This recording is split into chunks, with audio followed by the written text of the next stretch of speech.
Welcome, everybody, to the 16th session of DRC. Today, we are focusing on the evacuation focus area. We're going to talk about clear lines in chaos, how communication shapes evacuation workflow readiness. Before we get started, we'll go through our disclaimer. The Pediatric Pandemic Network is supported in part by the Health Resources and Services Administration of the U.S. Department of Health and Human Services. The content presented today is that of the authors and does not necessarily represent the official views of, nor an endorsement by HRSA, HHS, or the U.S. government.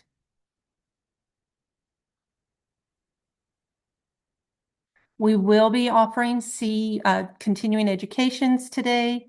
As a reminder, those continuing education units will be for physicians, nurses, and social work.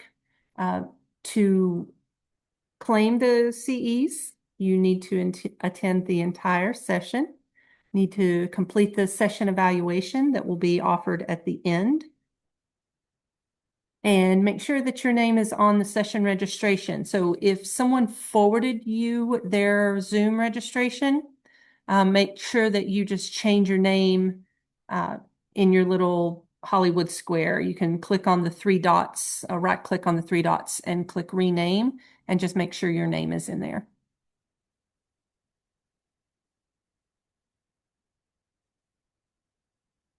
So we are recording this session. I always like to check to make sure right here. So we're going to be recording the session, and the slides along with that recording will be posted online later this week. Any questions for our speakers today? Go ahead and throw those in the chat, or you can use the Q&A feature, either one. Chat's going to be easier for everybody, though. Just throw that out there. Again, we have CME and CEs for physicians, nurses, and social workers. We will also be offering MOC Part 4 for physicians, and more information is going to be released to all of you over the next month for that. So right now for DRC, our current priorities that we're asking you to work on, other than coming to the monthly sessions, you should be looking at your drill 1. A lot of hospitals have already had their first drill, and they've looked at the process measures for that. If you have not, then you want to review your process measures and get ready for that first drill. We'll talk about that a little bit more in the end as well. Here's our agenda today.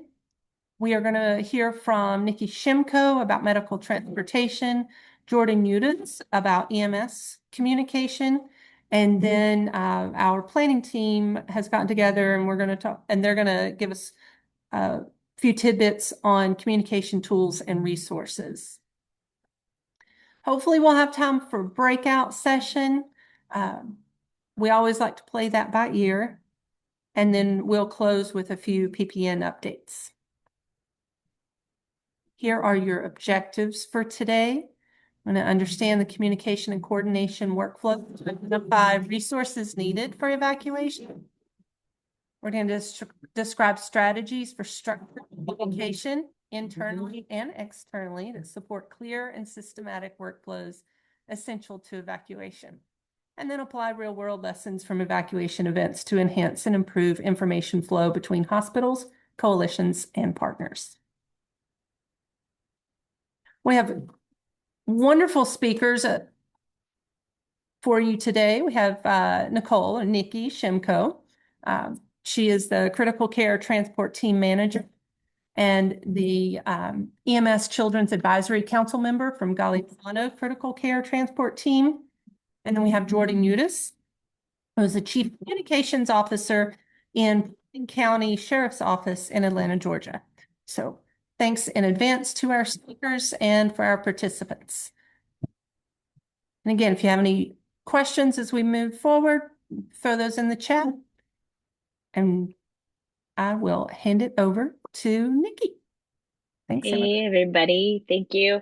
I'm going to apologize now that I have the post-holiday crud. So if I start coughing, I'll take a sip of water, but we're going to get through this. So As you guys mentioned, I am the manager of the transport team at Golisano. I am also the president of the Florida Neonatal Pediatric Transport Network Association, which will come into play as we talk through this. And then most recently became a board of director with Pat Frost on the National Pediatric Disaster Coalition. So this story kind of has led my path in the last few years of the direction of all of this. So go ahead and go to next slide, please.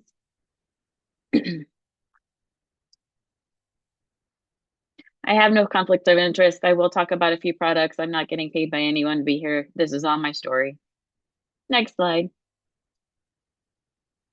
All right. So 2022, September 28th, Hurricane Ian. I've given this talk across the nation, so some of you have probably heard this once, maybe twice, maybe a couple times. So I'm just going to do a quick recap of the hurricane and the situation that we were in. These are actual screenshots from my phone during the hurricane, and the blue dot is myself at my house because I was on Team B and went in after the hurricane. And as you can see, what I always point out is the timeline in the top left corner is the first picture is at 12:01 and the second picture is at 5:53 p.m. and it still had really not moved. So we sat in this hurricane for a really long time and it slow moved across the whole state of Florida, which really impacted communication post hurricane. The official landfall was at 3:05. It was the fifth strongest hurricane to hit US, and lots of people lost power. And one of the biggest things was the cell towers that went down. There were a lot of lives lost, and 41 of them were due to the storm surge. Go ahead and go to next slide. So, back one. There we go. Perfect. So my house would have been kind of over to the right a little bit past that green area. It's a couple miles. And then there's the children's hospital. As you can see, it's really only about 3 miles from the coast. And when the storm surge came in, we did have our parking lot flood. The children's hospital itself did not have water impacted, but the adult hospital next to us did. So they actually had to vertically evacuate upward during the hurricane. But post hurricane, what happened was we lost water pressure and had no water from the main source at all. And so the decision was to evacuate the whole hospital. Go ahead and go to the next slide. So somehow I always say, we're kind of born for some moments, and I guess this was that moment, right? I had just become president in February. This landed in September, and as my role as president, I do help coordinate the NEO and PEDS teams for responses in needed for any kind of response to move NEO and PEDS. So we already had kind of a plan in place set up with the state. We had part of the disaster plan and part of the ambulance deployment plan. And then we have asset lists that we keep already. And then we had a text thread going. So kind of that this would have been my role ahead of time. And that pre-communication plan is really what made success of this situation. Go ahead and go to the next slide. So we got a phone call afterwards, basically saying that, yep, we're going to evacuate. And I don't really think the state realized how many neos we had in the hospital. So we had 67 neonates at that time. And the whole hospital itself, I think, was at a volume of 127 patients. So the first thing was, how do you tell your staff you're having to evacuate, right? So the house isn't on fire. You're not doing this in a complete emergent. This is somewhat of a controlled evacuation. You still have to evacuate, but having that staff members conversation, do you have the right people in place? Do you have the right resources to mentally help prepare any reactions that are going to happen, and not just on the leaders? And where do you start? So obviously we started with the leaders, and then the leaders went to each of their units. And I'm going to ask a lot of questions through this because really to me, it's triggering what we learned, and what we took away were some of our aha moments as well. So I may not have all of the answers to your questions, but I'm going to hopefully keep poking you with some questions here. So we did not at the time have the right resources. And that's why I say, think about, do you have your ethics committees with you? Who was around for you to help with this? Do you have chaplains and that kind of stuff during in your disaster plans? Next slide.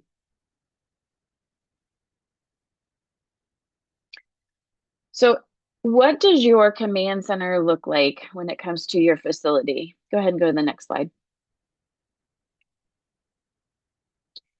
For us, at the time, we did not have a specific Golisano command center. We shared with the adult hospital next to us. So we had kind of people in the adult hospital, and we ended up setting up a command center at Golisano. Post this hurricane, we decided that we at each campus definitely needed to have our own command center. So we do have a unified IMT team now that sits specifically in Golisano. So thinking about how does that function with the communication internally? So where does all that central communication go when you're being told you're evacuating? Who's getting that first piece of it to where, and then the command center does that go? And then back down to the units. And then, what does that look like? Is it streamless? And then where does your transfer center sit as far as your command center? Because they're going to be a big piece of this. Thank you, Pat. I appreciate you. Pat and I work so well. She's going to just bounce things. I love it. I love it. Um, so where now I've totally lost my train of thought. Good Lord. See, I said I was going to talk quick today, but whatever. Um, So, oh yeah, so where does your transfer center sit in this? Do they sit in your larger system command center? Do they sit in your command center with you? Because when you start to talk about moving patients, they are going to be a big piece of this. Okay, next slide.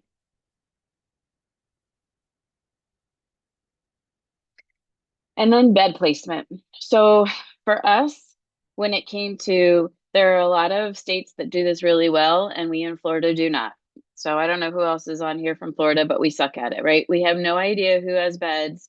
Our process right now is if there's an emergency or if anybody's in the red zone, we send in, a list to the state of who has beds, but that's only a screenshot of that time. So, this was 12 hours post landfall of the hurricane. Who knew what beds were open at that point in time and who had had a surge from any other impacts? So it was really kind of a debacle when it came to bed placement. And my piece to this would be identifying who's going to be your bed placement person in the very beginning in your command center, who's going to be in charge of that. Because I was making phone calls, command center was making phone calls, there was just a lot happening. So really identifying who's going to be in charge of bed placement. And then physician handoff documentation. What are you using? Again, this isn't a fire. This isn't, we had time to kind of print out a few extra things. So what did that look like? What handoff over the phone did the physicians look like? Ours ended up calling the other facilities because we had time and we had landlines in the hospital that were working. But there were a few that we ended up sending out with just paperwork and no physician handoff until later on. And so then you work on how do you work through cell towers being down? So this is a very vast situation, right? You have staff that you're trying to get a hold of. Do you need extra hands to come in? Well, if the cell towers are down, how are you getting a hold of them? Because we got a hold of people through text, through iMessaging, through Facebook, through the news.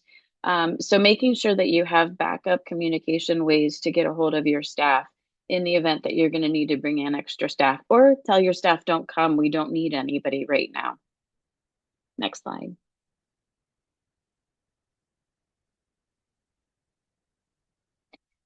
So I will say this was probably one of the most successful things during the evacuation. We had the two-way radios throughout the hospital. And so we had a point person on every unit. We had a point person that they met basically in the door of the unit to do kind of traffic control. There was a point person at the ambulance bay to say, this is the team who's pulled up, this is the team who's walking in. And then they would radio, and I would say, okay, they're going to this unit to pick up this patient. Once they arrived to the unit would say, this is the team that arrived, they're picking up this patient. And then again, once they actually left the unit, they said they're leaving. And then once they got to the door, they said they've left the building. So there was really closed loop communication throughout the whole process to really say public safety then could hear it. And actually the command center at Health Park could hear it as well, which was our adult facility. So everybody could hear the patients moving through the facilities. What we didn't have was somebody at the helipad, and I would have changed that and had somebody differently. But the beginning, it was all ambulance. Once the helicopter started, I think we were in such a motion already that we just didn't think about it at the time. Go ahead, next slide.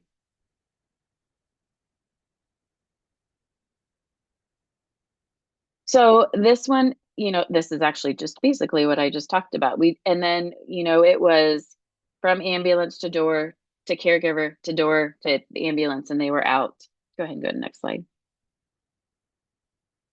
So the other piece of it is when you're in the middle of this, we're all in the middle of chaos, right?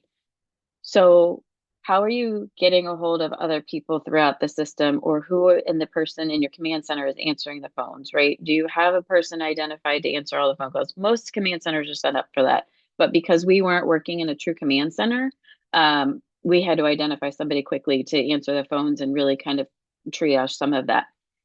The other piece was when the cell towers were down and everything, how do you get a hold of families? Because some of them couldn't even call in. So that was a challenge for us when we didn't have a lot of the NICU families with the babies because they had gone home to take care of their other family members in that pre-hurricane. How do you get a hold of them? Do you have backup numbers? Do you even have an out-of-state family number possibly that you could get a hold of somebody? We had the cameras in the rooms. We kind of joked a little bit ago about COVID, and that was one blessing was the cameras that we put in the NICU room. So we ended up holding up papers to say, we're okay, baby's okay, but can somebody please call us? And in the end, we only had one family member we couldn't get a hold of for 48 hours to tell them that we had evacuated, but the rest of them we were able to.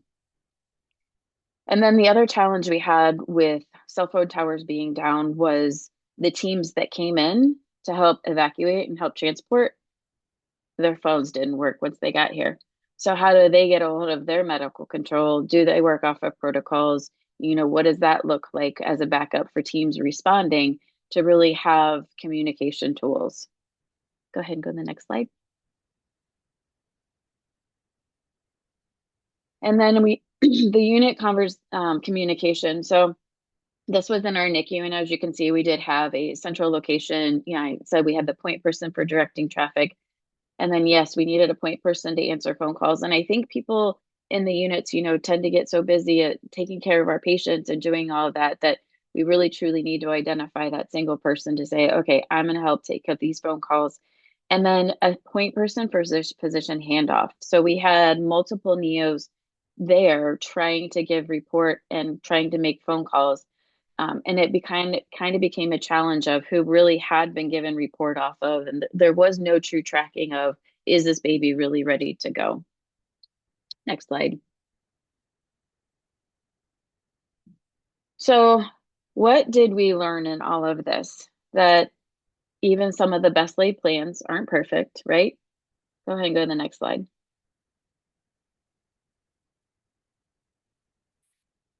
But I will tell you that last year when Hurricane Milton and Helene came through, all children's at St. Joe's, all children's in, no, Johns Hopkins All Children's in Tampa, St. Pete, called us Monday before the storm hit up there and said, hey, we're looking at a storm coming right at us. If we had to do a few things, what would you say we should do? And so these were the tips that really have become our few big takeaways. Pre-triaging patients. The triage of our patients took about an hour and a half for the NICU to really identify who could go with what team. So really pre-triaging what patients could go with what, where they needed to go, were they ICU status, were they floor status, identify who in the command would be in charge of bed placement, and then who would be in charge of patient movement, right? So that's that point person at the ambulance bay, who's in charge of that movement. And then working with your IS team for a list of patients and then family contacts and emergency contacts, even a secondary backup emergency contact. Next slide.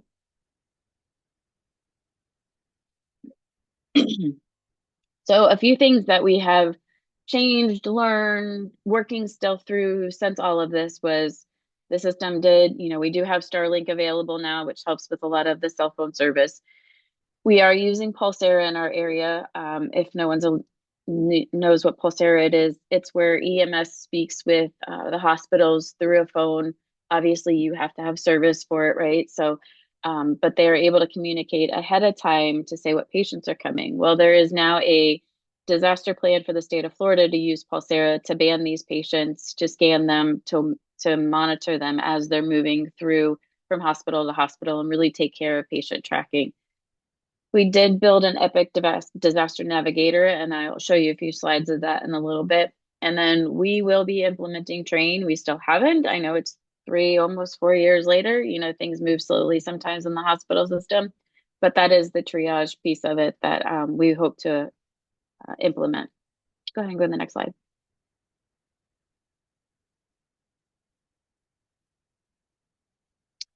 So our Epic disaster navigator that we built, so they did build this. I know there is a whole true disaster navigator out there, but basically what they built were mass evacuation lists that show up on the left-hand side. And these are all patients that are currently admitted into our hospitals. So we could go in and click on that specific hospital. So go ahead and go to the next slide.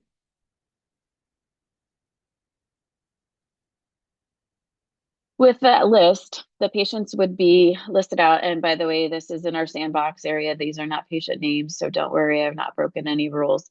In here is basically everything on the HICS forms for your patient tracking that they could go in and complete and fill out. So social work could go in, or whoever is helping command the patient movement could really go in and say, this patient's been designated for this area, and they can really see it and watch it on Epic. So as long as you still have Epic, all the units can see who's been deemed and where facility they're going to and how they're going. Go ahead and go to the next slide.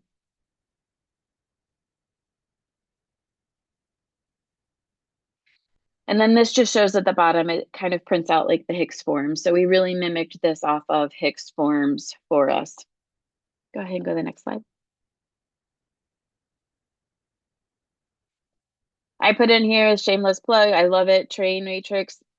This basically is what I used when we triaged these patients to identify who came, you know, because the state ambulances and FEMA ambulances were the first to arrive, but they had no isolates. They had no pediatric restraint system. So it really was identifying which patients were going to be appropriate, because these patients were going over 2 hours away to the closest NICU. So it really was truly figuring out the right patients for the right resources. And so this is exactly what I did, not having it in front of me. And so I kudos to them for building this, because it's amazing.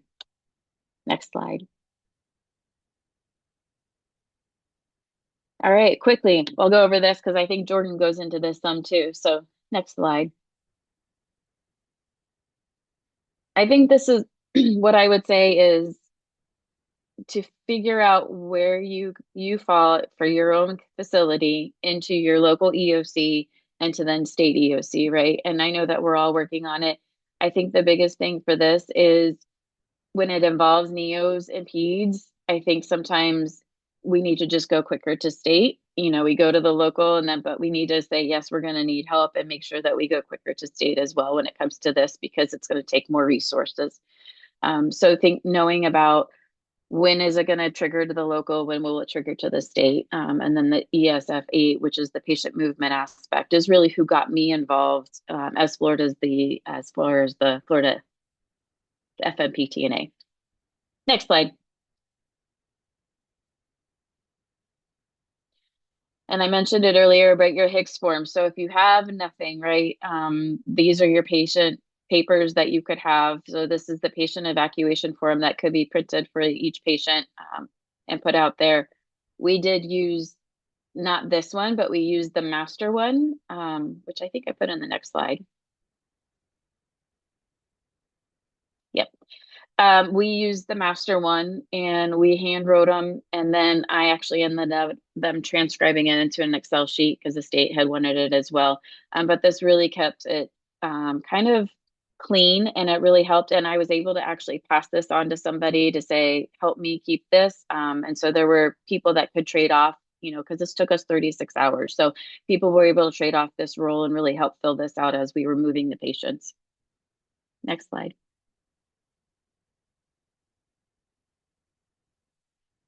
So this is where these questions I pose to you, right? What resources does your state have? Because I don't know all the resources in every state. Pat might, but I don't.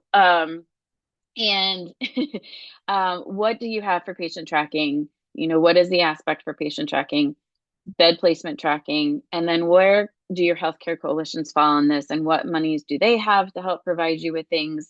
Our healthcare coalition ended up purchasing pediatric restraint systems for all the ambulances in our region, because that was a huge piece of this when it came to it, to get these kids out timely. Go ahead and go to the next slide. And then if you evacuated, have you thought about repatriation? And what does that look like? Because this wasn't part of our plan. And I promise you, I'm almost done here. Um, but what resources do you have, right? Disaster's over. Now you're looking at a week, 2 weeks out, possibly. The hospital is now up and running. You know, they want patients back. So how do you get them back? What does that look like? Do you get your state EONC involved? Do you have your hospital command center set up still? And then do you set a time frame? Go ahead and go to the next slide. So state EOC was still in place, but our command center at the hospital was not, but we did kind of run a mini one when we did our repatriation. And what I really look at for this is we looked at it for over a week span and said, okay, we're not going to inundate our NICU. Plus, we didn't know what resources we truly had to bring these babies back. So we said, we're going to do a max of 10 babies a day, because then we knew we could at least get some resources to help bring these babies back for that. And these were the questions we asked a few days before we brought the babies back was, did we as a facility put you at capacity? So we needed to really kind of, this is almost a reverse triage, right? Do we need to offload your hospital now because you need the bed space? Do the parents want to come back? Do they have the resources to come back because maybe their house isn't there anymore? And then were they being discharged within 5 days? Because at that point we were looking at about 3 days later starting this, and would they we couldn't really use the resources for all of these kids. So those kids would be discharged and then sent. I would look at that a little differently now and further ask, if they're going to be discharged within 5 days, do they have the resources they need when they're being discharged? Or are they a complex kid? Do we need to bring them back? So I would just add a little caveat to that question. Next slide.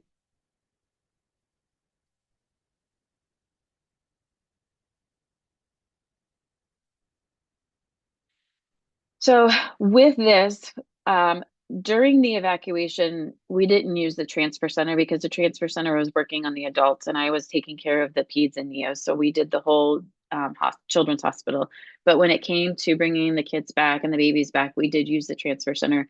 We also had one neonatologist dedicated to taking the intake calls for all of these kids and then divvying up the patients. So it made it streamless and easy to have that one number and that one person taking these phone calls.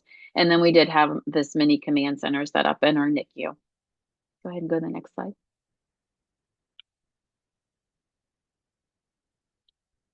And then I will say, fun fact, if you've not heard this yet, that all of those babies that left were still under baby boy or baby girl, however your facility does it. Well, when they came back, their names were their birth certificate names. So some of them had complete different names, different last names, different first names, different everything. So thankfully on the Hicks forms, it had the MRN number. So it wasn't just the CSN number or like the hospital case, it was actually the medical record number and then the birth date. So we at least had the two patient identifiers, because that was kind of a big aha moment when we had hospitals calling saying, well, we have baby so and so, and we're like, I don't know who that is. Yeah, keep that in mind. But in the end, over the 2 weeks, because of some delays, some surgeries, and some of that, we had 33 patients come back to us. Go ahead and go to the next slide. And I would say this is it, right? Plans matter, but relationships and communications are what makes disaster preparedness work. And that's what we're here for, is really to learn about all of this. The relationships were everything in this situation. And that's all I have.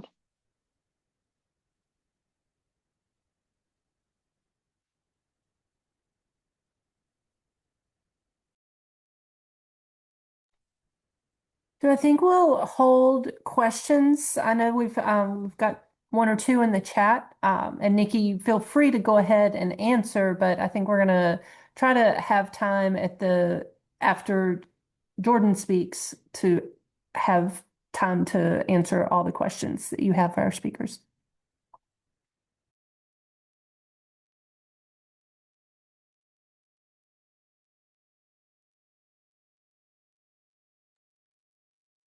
Ready for me? Ready for you. Okay. So kind of like the slide says, my name is Jordan Yotis with Paulding County Sheriff's Office here in Metro Atlanta. Before I was glutton for punishment, I was a fireman before I got into the blue side. So call me crazy, adrenaline junkie, whatever you want to call it. But a little bit of my backstory, I kind of fell into communications kind of on accident. There was a guy doing it at the time at the fire department. He retired. I started doing it, and about 3 years later, I found myself leading communications for one of Kentucky's, not one, Kentucky's largest and deadliest disaster, which was the December 21st tornadoes of 2021, or December 12th tornadoes of 2021. So it's kind of this whole topic that we're talking about. So to stay specific to EMS, we were a fire-based EMS service, or as I would say, an EMS-based fire service. No pun intended. But some of the leading agencies in EMS communication that I feel like, and feel free to check them out, are without a doubt Austin Travis County in Texas. They do an incredible job. New Orleans EMS, obviously in New Orleans, and Ada County in Idaho. So their approach to handling their own messaging in disasters speaks for itself for the agency. Because a lot of times you see law enforcement kind of takes the lead, or the fire department takes the lead. But those agencies that I just listed off, they do a phenomenal job of specifically not so much staying in their lane, but they're the subject matter experts when it comes to some of the topics that you all are talking about today, when it comes to whether it's transferring people from a hospital or transferring folks from one hospital to the other hospital to the basic initial incident response. So if you get a chance, I highly recommend checking out those agencies, especially when they have something high level happening, just the way that they handle their comms. So I wanted to touch on a couple of things that Nikki said. I was taking notes down. Relationships, your folks that are around you, whether they're fire or EMS or hospital, the water company, your power company. One of the biggest agencies is not necessarily first responder centric, is school districts. They do it every single day. They've got the game plan down when it comes to dealing with children, moving them, all that kind of stuff. So definitely make sure that you have somebody from the local school district in your command center or in your EOC, just from a subject matter expert standpoint. So I know we relied heavily on our school district in Louisville, Kentucky, where I was before I came here to Atlanta. Obviously, comms is the most important thing in a disaster. Most disasters are the next disaster that happens is based off the previous disaster, whether what happened was good or what happened was bad. So we're constantly learning from those previous disasters. For us in Kentucky, when we had the tornado, 6 months later, we had a catastrophic flood that killed 40 people. So we were already kind of in the disaster mode process. But having those relationships and being able to call on those folks at 2 o'clock in the morning is a lot easier when you've met them before. So get those folks together. Our comms group here in Atlanta, we meet with everybody. So there's folks from the sheriff's office, from the police department, from the fire department, from the sewage district. I mean, you would be surprised because when something does happen, all of those people are in the same room, and you don't want to be in the same room at 2 o'clock in the morning when a storm or a catastrophic event's happening and you've never worked with each other. So definitely networking in the relationships is huge. But one of the things that I wanted to specifically speak on, you can go to the next slide. One of the things that I specifically wanted to speak on was in our wheelhouse in the emergency response aspect of it.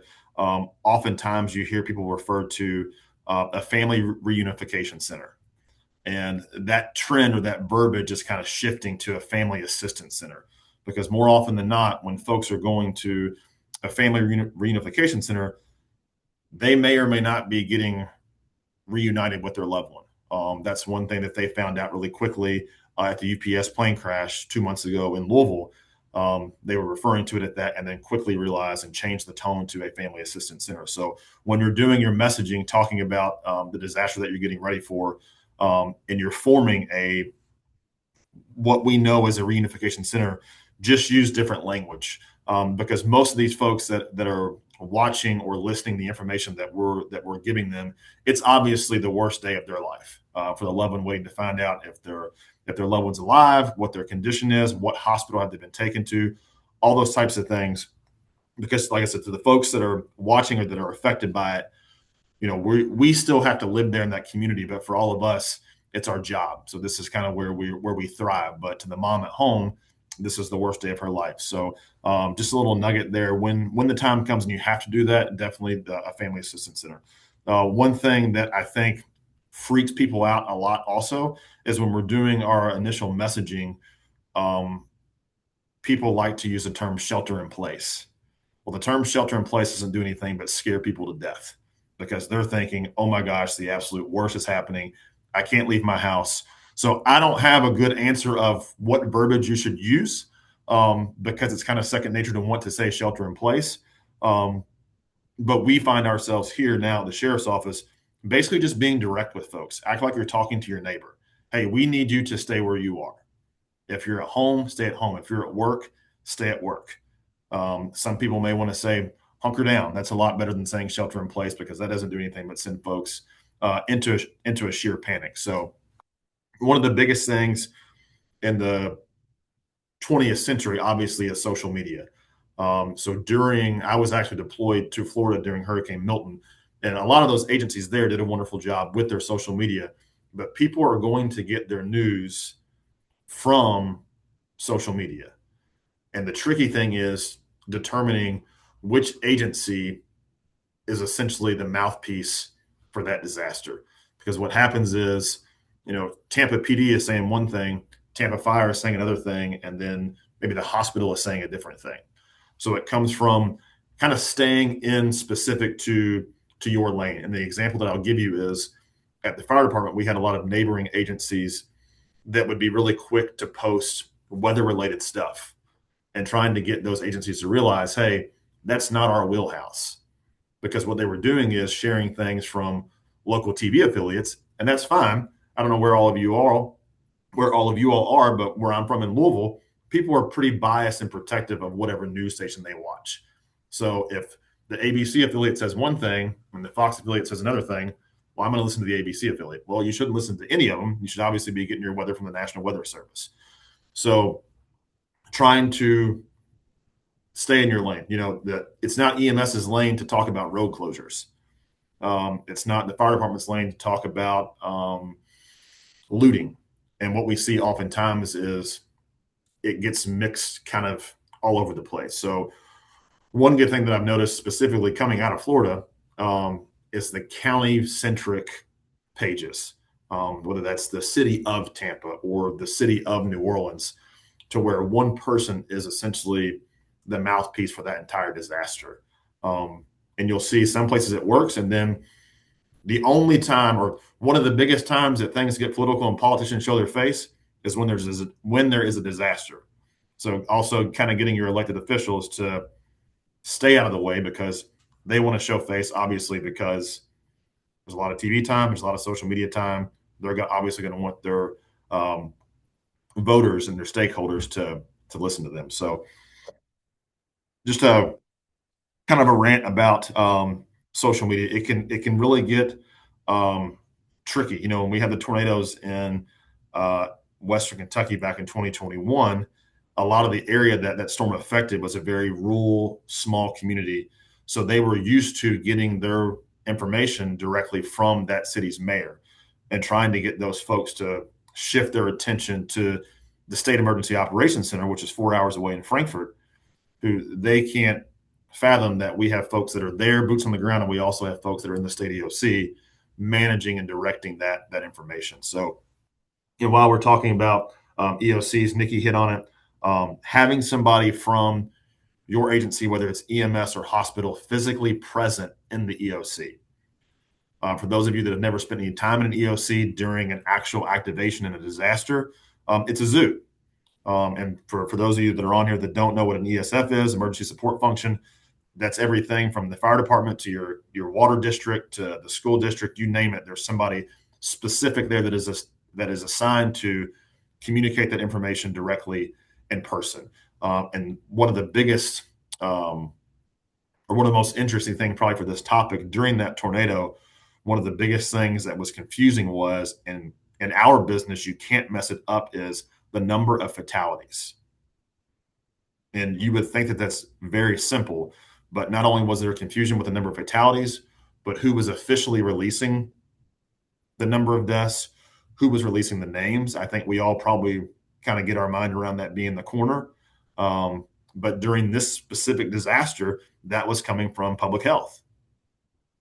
So the coroner's office from that county did not have anybody at the state EOC. Again, 4 hours away. They probably have two coroners in that entire county.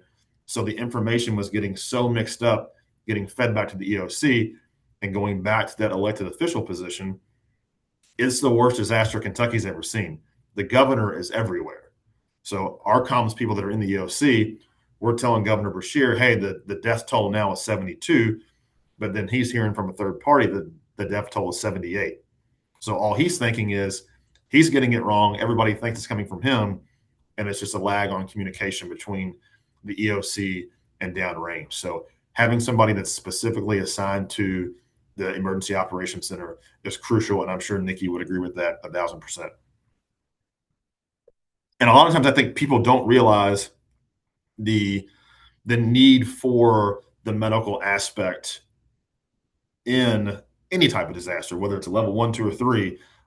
It's huge. Just going back to my firefighter brain, you don't think about the amount of people that are in the hospital or the amount of people that are in the nursing home down the street. So you'll often see when you're in those EOC meetings or you're meeting with your other comms folks from different agencies, there's kind of like well, you're from the hospital.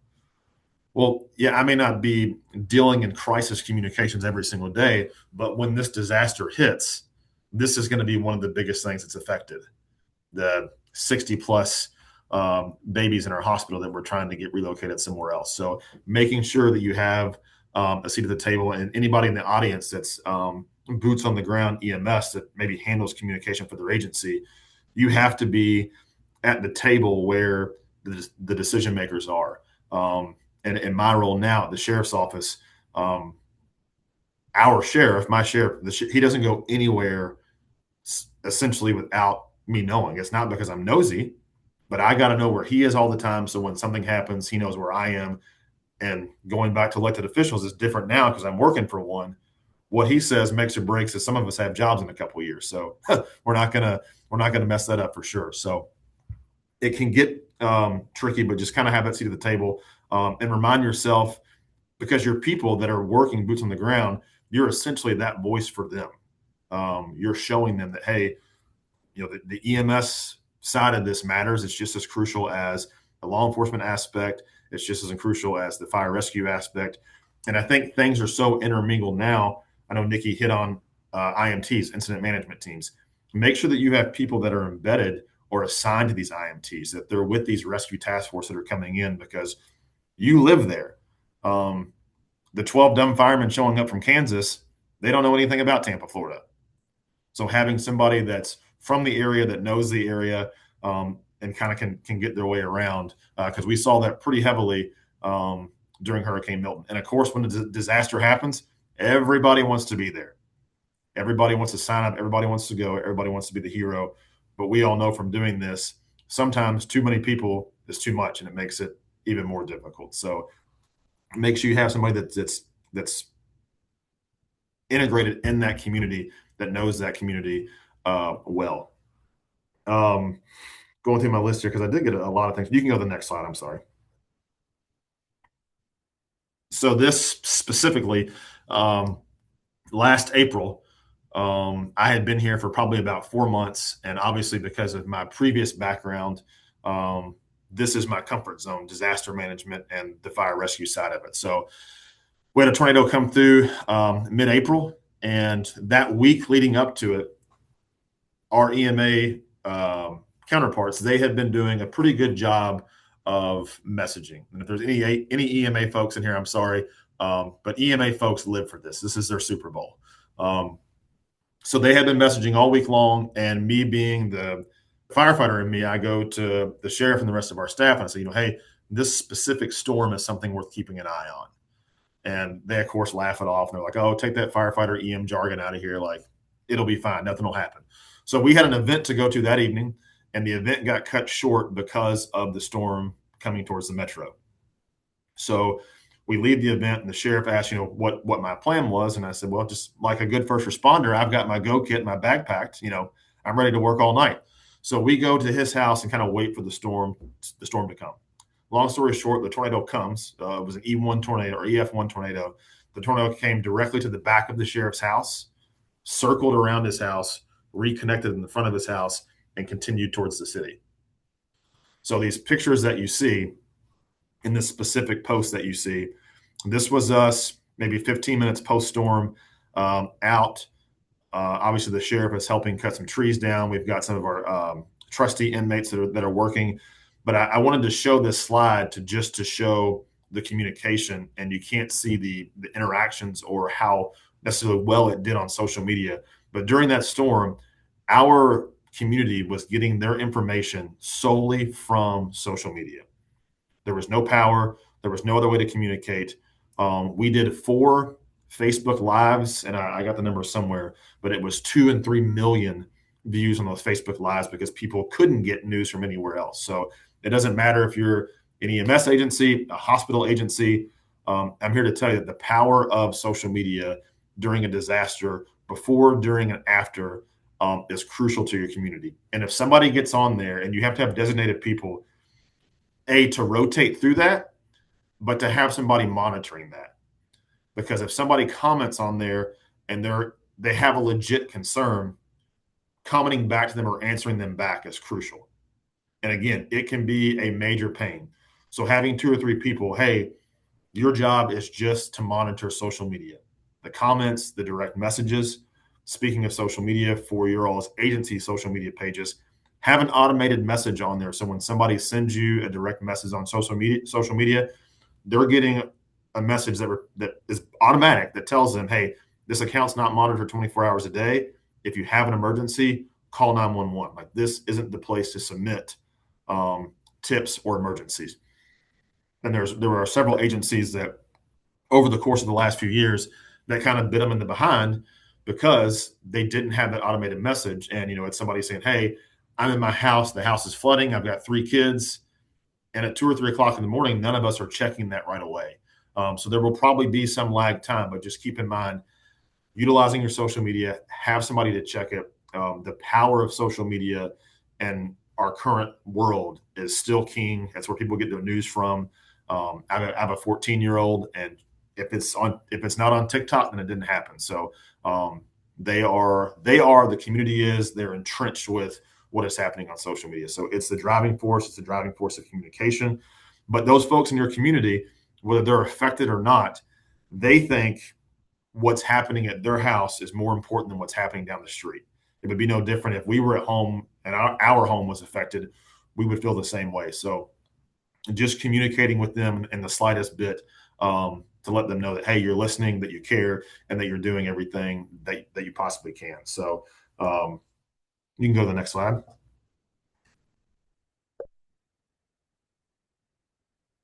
So obviously we don't have to watch this, but this specific clip here, it was 2 days after the storm, and we were getting inundated with calls about people saying, hey, I just had a guy show up in a pickup truck, said that he could give me a new roof.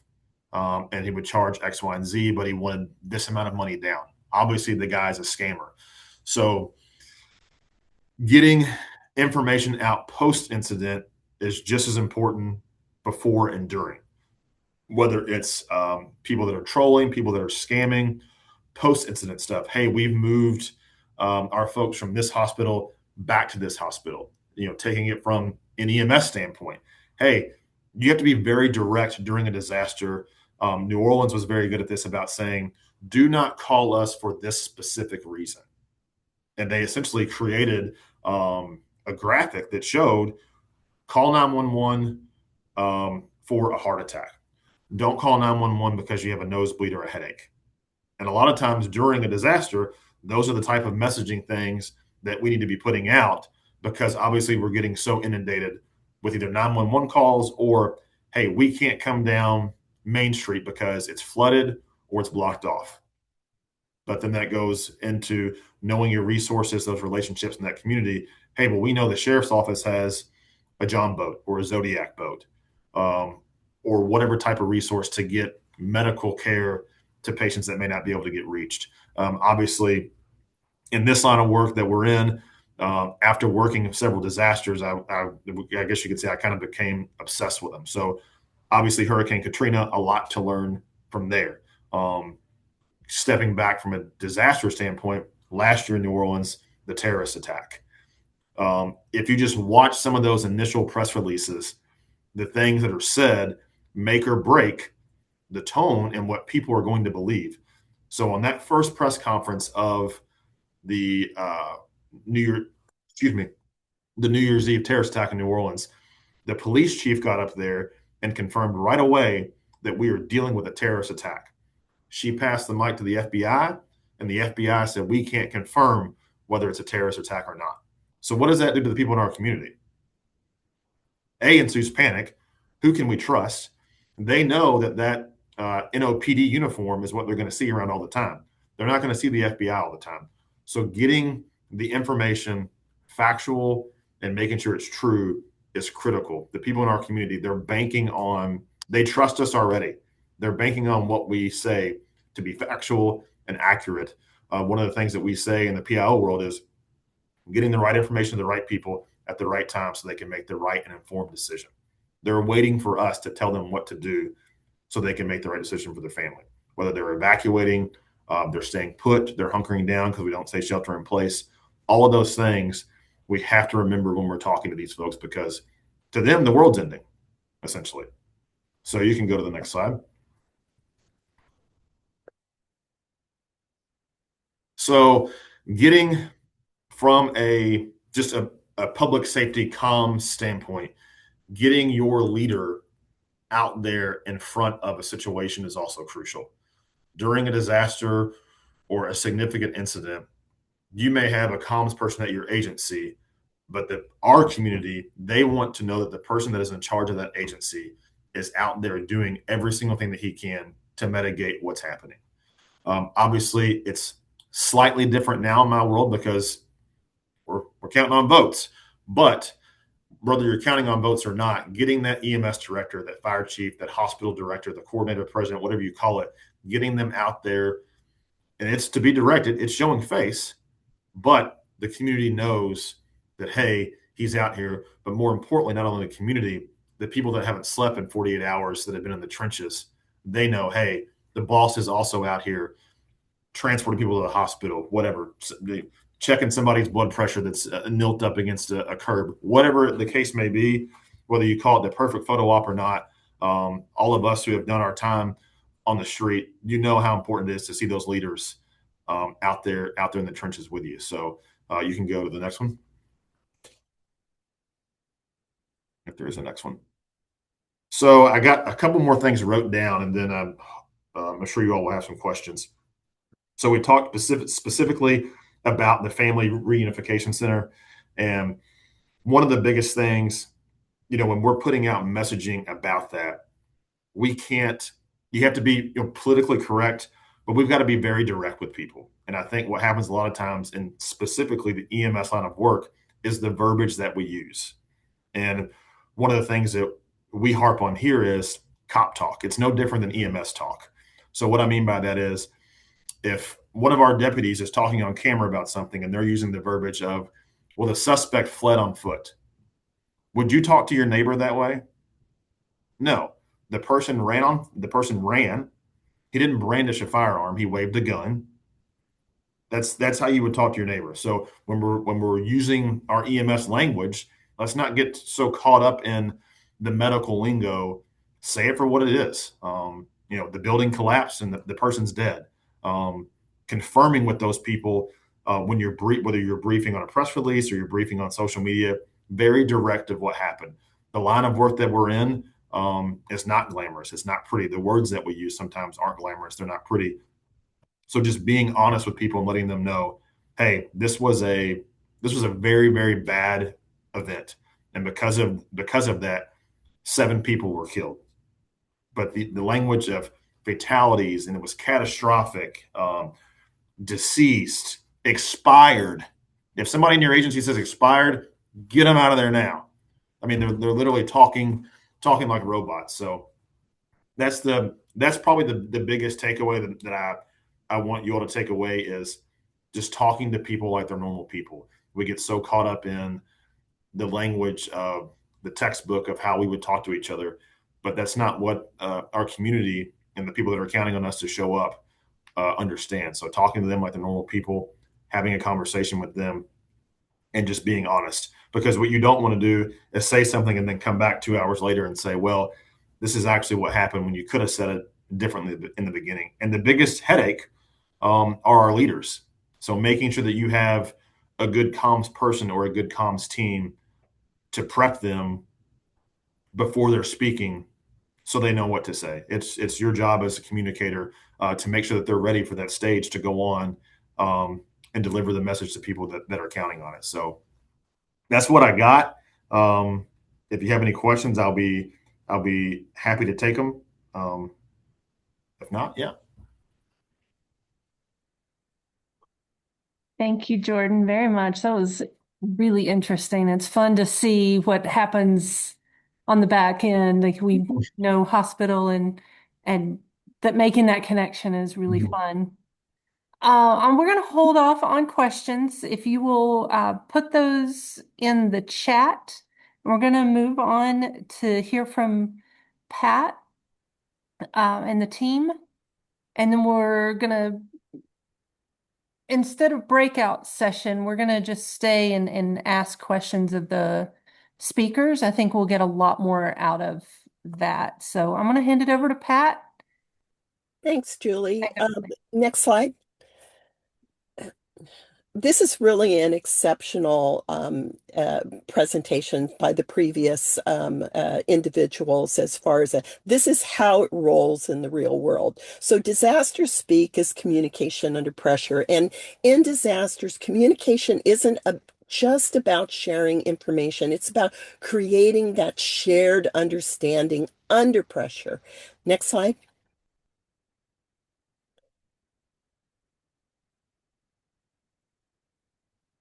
And as Jordan had explained so eloquently, disciplines have their own languages. So standard communication practices reduce the risk that actionable information is missed. Next slide.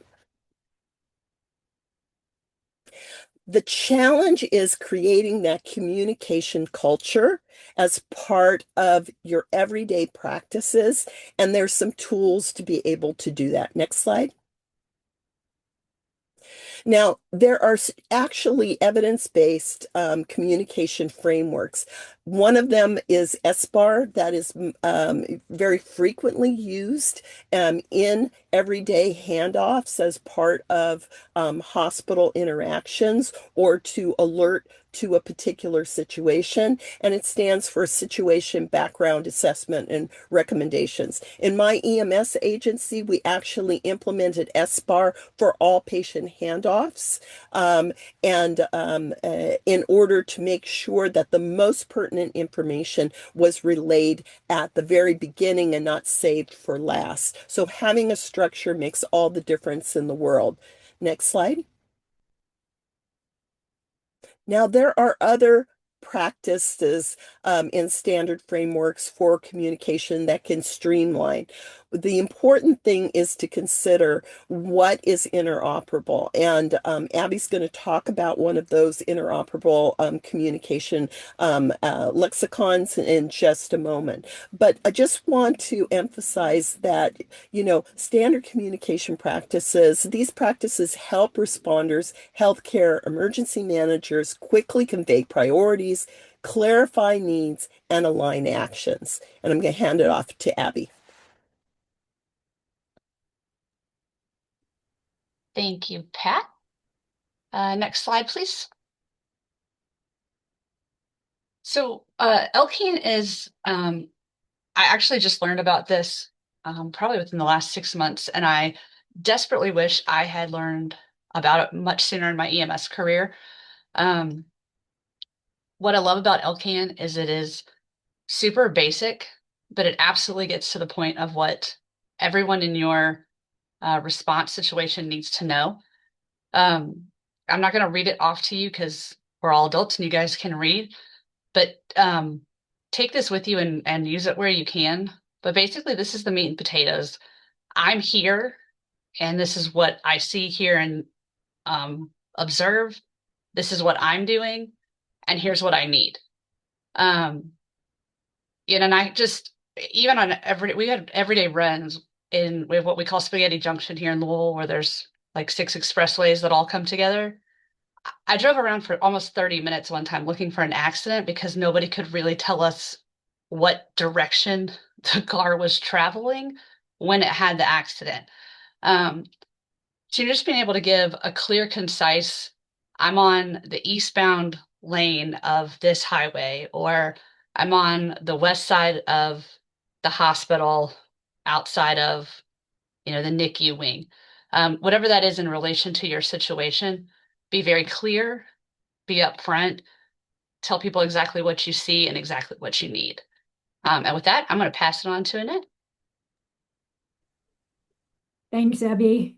I'm just going to reiterate, Pat, fantastic speakers with real world experience. And so hopefully you guys are all learning as much as I have from this session. I want to kind of put in real world what we did with the LCAN, which I just learned about in October too. So it was completely new to me, but perfect timing because we had a statewide targeted event readiness forum, or TERF for short, which is just a fantastic word to say. And in Utah, we did it around our worst possible case scenario, which was a 7.0 earthquake on the Wasatch Front, which runs right through the center of our of Salt Lake City, which is our capital, right? And there's 2 level 1s that are right on that quake zone. One is a pediatric hospital, primary children's, and one is the state hospital, so University of Utah, which has the burn center in it too. So, but we used LCAN and it was just incredible. And we did this in November. So what we did is we adapted LCAN, which, as Abby mentioned, is typically used for the EMS, but we applied it to the hospitals. And so what we did in the TERF was we had all hospitals in the impact zone. They were asked to give a 90-second deep and brief report using the LCAN structure. So where they were, what condition they were facing, what actions they were taking, and critically their top 3 needs, which was a best practice learned after Hurricane Helene. And so these reports flowed directly into our medical operations coordination cell, which we are, standing up and trying to get that structure in place. And because these LCAN reports were structured and consistent, decision makers could quickly understand who was the most impacted, where the resources needed to go without sorting through like long narrative updates. And again, this isn't about perfection. It's about clarity under pressure, which, as Jordan mentioned, is super important, and as Nikki mentioned also. So next slide, please. So this approach worked because it created a common operating language. And Pat talked about this when she first started speaking, and that's really important. So that common operating language across all hospitals, all structures, with everyone that's reporting using the same language is really is imperative, right? So it helped condense this chaos into actionable information, which is exactly what those decision makers needed during fast-moving events, such as an earthquake. And even though this was simulated, we really tried to do it in real time and got our mock to make decisions and talk about those within the TERF. So it also really modeled what real-world reporting felt like under extreme operational stress, limited time, right, and incomplete information and competing priorities. Because we had limited time within the TERF to be able to speak through this and to be able to give report outs.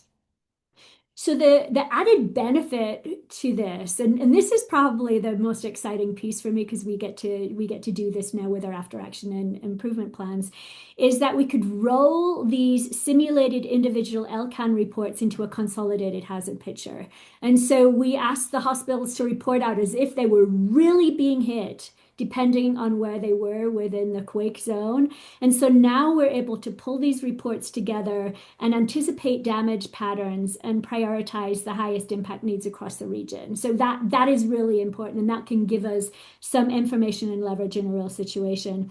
And the key takeaway, I think, for us is that deep and brief structured reporting was really a force multiplier in disaster communication.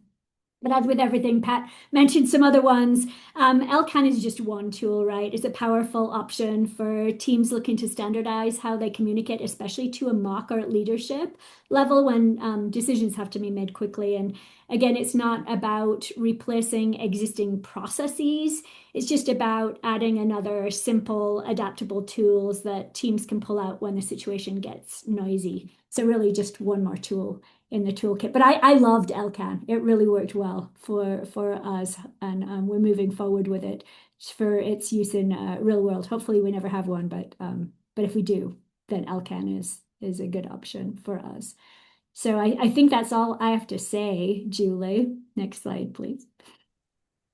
I'm gonna come off the slides for just a second. See if I can do this. I didn't see any questions necessarily in the chat, but I'm gonna unmute everybody. Well, not unmute everybody, but you can unmute yourself. So if you do have questions, go ahead and come off mute and ask them.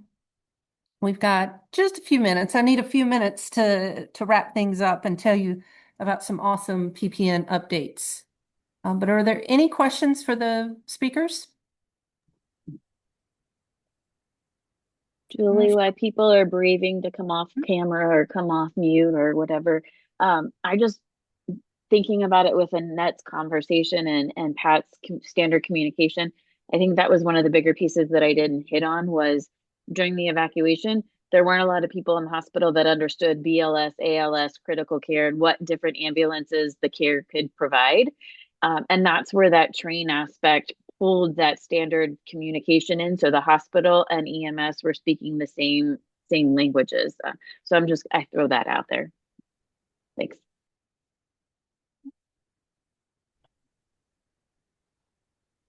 Here's a question.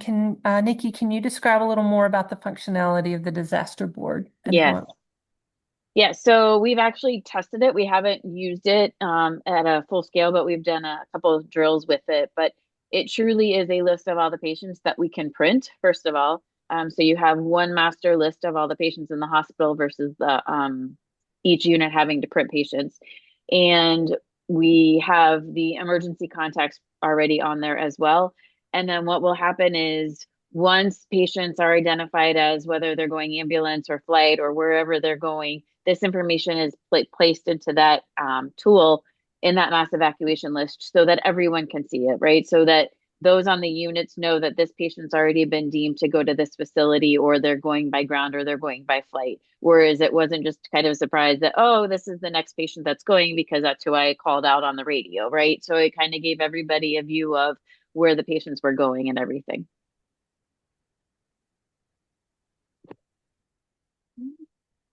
Yeah, I think one of the things I need to, emphasize is that we are looking towards technology more and more to solve the problems that we have in terms of communication.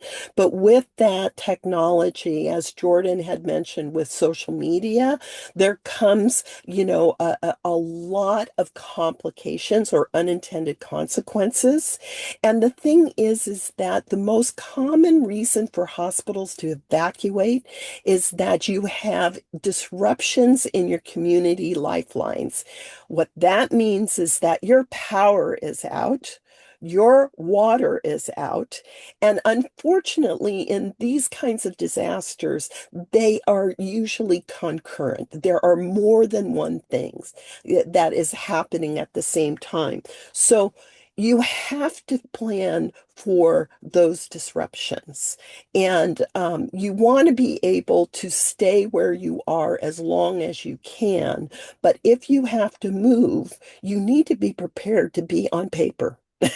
And you need to be prepared to have a redundant radio and satellite radio communications and have people familiar for about how to talk on the radio. There's a whole nomenclature about, how to communicate in radio or to have your ham radio operators integrated into your system, because if you don't plan for that redundancy and you assume that all these sophisticated platforms are going to always be there, they're not. They just are not. And especially when you're dealing with a catastrophic event.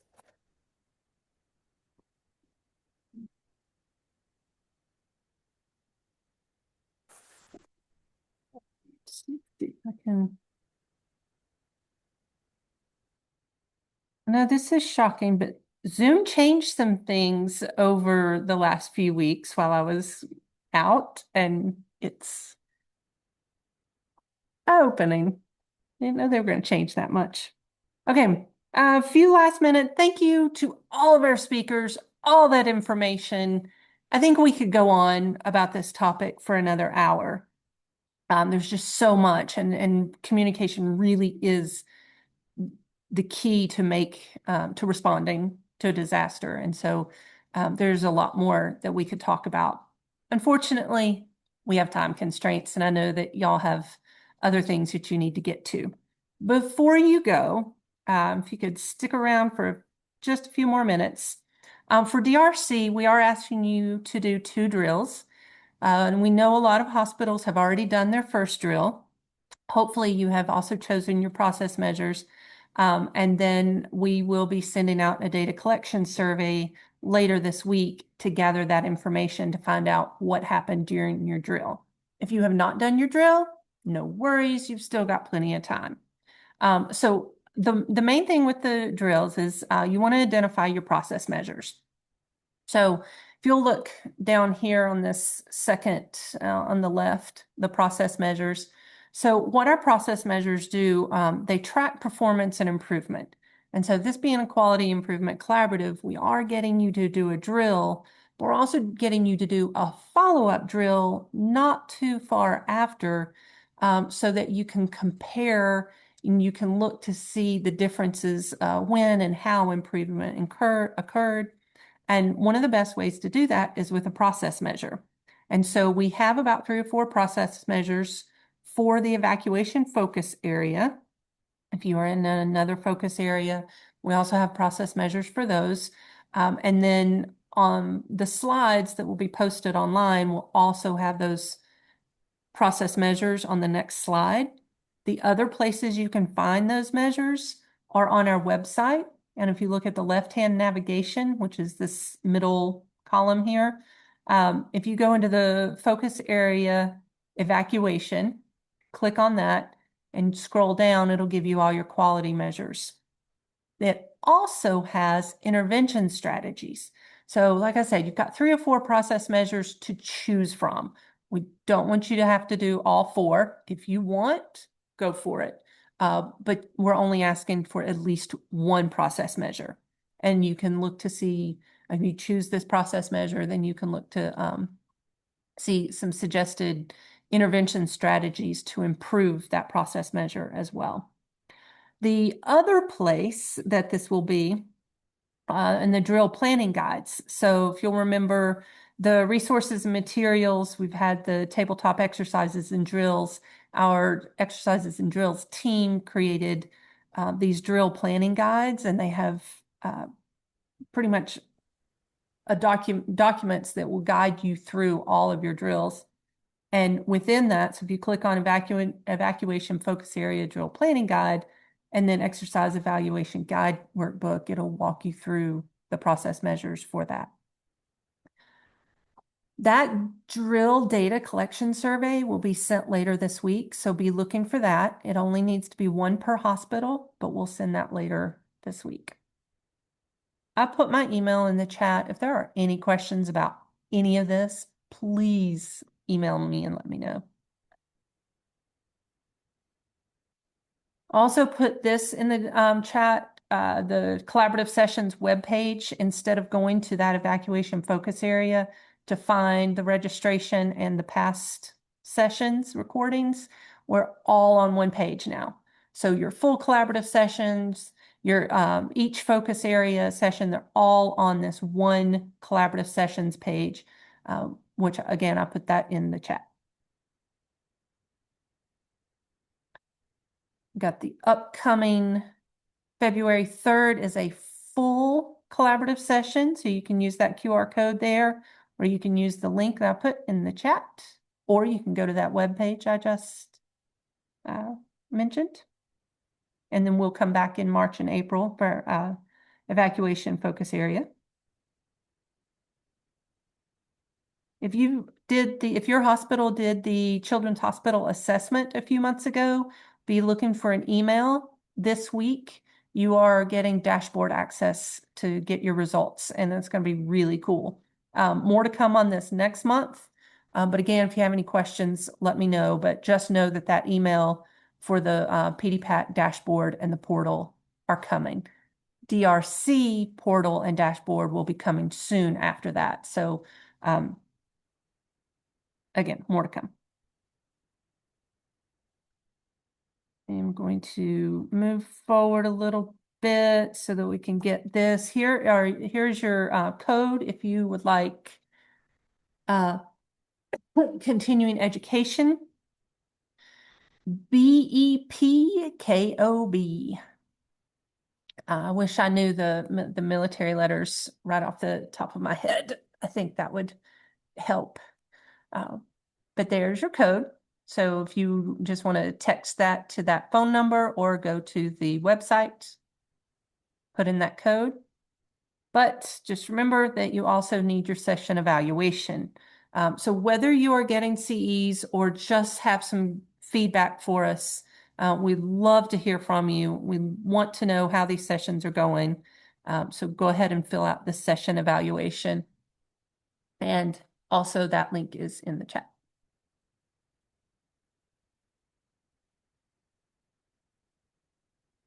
So I'm going to leave that up.